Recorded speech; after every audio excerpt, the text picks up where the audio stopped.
굿모닝. 9월 8일 수갑이 채워진다 해도 우리 영혼을 속박할 수 없는 참 자유 아래에 있는 수요일 아침입니다. 종이 아닌 참된 자유자의 기쁨을 말씀을 통해 누리시기를 축복합니다. 오늘의 말씀은 갈라디아서 4장 1절에서 11절까지입니다. 먼저 말씀을 읽겠습니다. 내가 또 말하노니 유업을 이을 자가 모든 것의 주인이나 어렸을 동안에는 종과 다름이 없어서 그 아버지가 정한 때까지 후견인과 청지기 아래에 있나니 이와 같이 우리도 어렸을 때에 이 세상의 초등학문 아래에 있어서 종노릇하였더니 때가 참에 하나님이 그 아들을 보내사 여자에게서 나게 하시고 율법 아래에 나게 하신 것은 율법 아래에 있는 자들을 속량하시고 우리로 아들의 명분을 얻게 하려 하심이라. 너희가 아들이므로 하나님이 그 아들의 영을 우리 마음 가운데 보내사 아빠 아버지라 부르게 하셨느니라. 그러므로 내가 이후로는 종이 아니요 아들이니 아들이면 하나님으로 말미암아 유업을 받을 자니라. 그러나 너희가 그때에는 하나님을 알지 못하여 본질상 하나님이 아닌 자들에게 종노릇하였더니 이제는 너희가 하나님을 알 뿐 아니라 더욱이 하나님이 아신 바 되었거늘 어찌하여 다시 약하고 천박한 초등학문으로 돌아가서 다시 그들에게 종노릇하려 하느냐. 너희가 날과 달과 절기와 해를 삼가 지키니 내가 너희를 위하여 수고한 것이 헛될까 두려워하노라. 아멘. 노예 제도가 없는 요즘에는 노예와 아들의 차이를 감지하기 어렵지만 그 둘의 차이가 자유가 있느냐 없느냐라는 점에서 오늘날에도 여전히 노예는 존재합니다. 실제로 최근에도 노예처럼 인권도 없이 억압당하는 이들의 소식이 종종 들려오기도 하는데요. 지난 2016년 경북 상주에 15년 동안이나 농사를 도맡아 하게 하고 월급이라고는 한 달에 겨우 13만 원을 주었고 식사라고는 밥에다가 물을 말아서 된장을 반찬 삼아 먹게 하고 폭언과 폭행을 했던 그런 사건이 TV에 보도되었었습니다. 당시 현대판 노예 사건이라고 한참을 시끄러웠습니다. 그뿐인가요? 아파트 경비원들이 당하는 어려움들도 있습니다. 그 외에도 수많은 학대와 차별 그리고 인권이 존중되지 못하는 안타까운 상황들이 지금도 존재합니다. 자본에 의한 노예만큼 심각한 것이 영적인 노예입니다. 예수님 안에 있는 것과 그렇지 않은 것의 차이는 바로 이 자유가 있느냐 없느냐입니다. 바울은 구원 과정과 율법과의 관계를 특정 시간을 중심으로 한 사람의 상태를 대조하여서 설명을 합니다. 상속자는 모든 것의 주인이지만 어릴 때는 종과 다름이 없고 아버지가 정한 때까지 보호자와 청지기 아래에 있어야만 합니다. 예수님이 오시기 이전의 상황은 세상 초등 원리 밑에 우리가 종으로 있었습니다.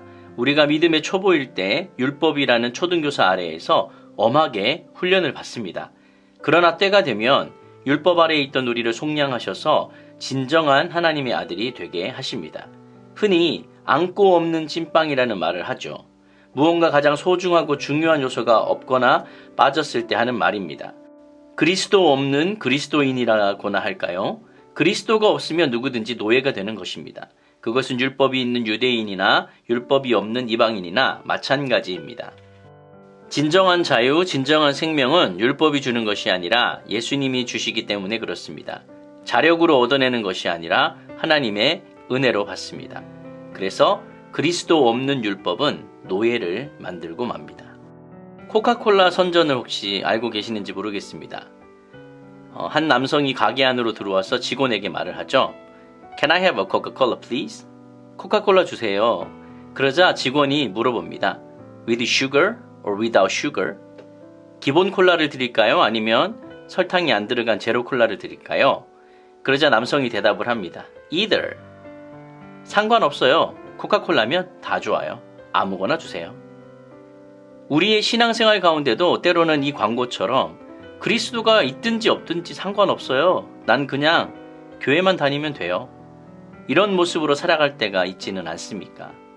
우리의 신앙의 여정에 그리스도가 있느냐 없느냐는 그리 신경 쓰지 않아도 상관없는 것이 아닙니다. 위의 선전처럼 아무거나요? 라고 대답할 수 없는 것입니다. 왜냐하면 그 선택에는 엄청난 결과가 뒤따르기 때문이죠. 앞서 우리는 그리스도 없는 종살이를 살펴보았습니다. 예수님이 없는 인생은 노예와 같다는 것이죠. 그렇다면 그리스도 안에 있으면 우리는 어떻게 될까요? 바로 그리스도 안에서는 아들이 되는 것입니다. 5절입니다. 율법 아래에 있는 자들을 속량하시고 우리로 아들의 명분을 얻게 하려 하심이라. 아멘. 우리가 자녀이기 때문에 하나님이 아들의 영을 우리 마음에 주어서 하나님을 아빠, 아버지라고 부르게 했고 그 결과 우리는 종이 아니라 하나님의 자녀이기 때문에 상속자 지위가 있다라고 합니다. 그리스도의 구원은 율법의 저주에서 구원하고 초등학문 같은 율법의 속박에서 해방시켜서 진리가 주는 참 자유를 누리게 하는 일입니다. 믿음의 사람들을 종살이에서 해방하여 하나님의 아들이 되도록 하는 것이죠.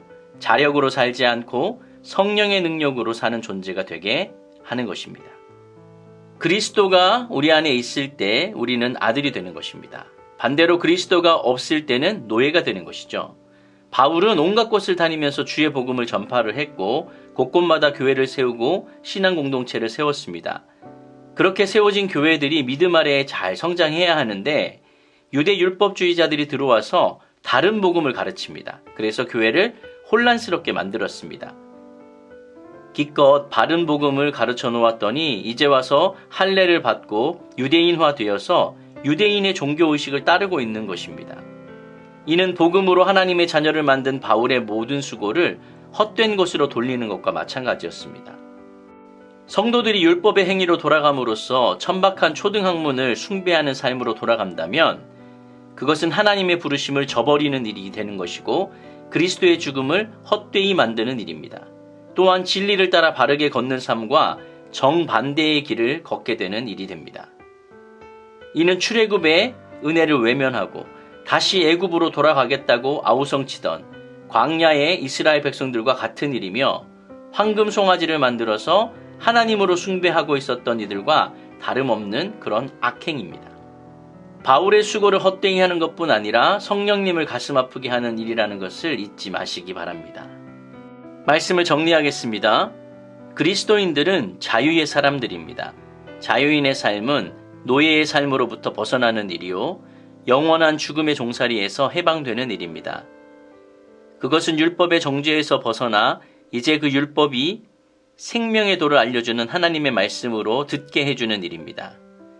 성령의 능력으로 살고 은혜로 사는 것이 바로 아들의 삶입니다. 여러분은 종으로 사시겠습니까? 아니면 아들로 사시겠습니까? 이미 우리는 자유를 얻은 사람이라는 사실을 잊지 마시기 바랍니다. 자유 안에 있으면서도 스스로를 자꾸 종의 자리로 끌어가려고 하는 사탄의 괴계에 속지 마시고 믿음으로 이 하루도 자유함을 온전히 누리시기를 예수님의 이름으로 축원드립니다. 아멘.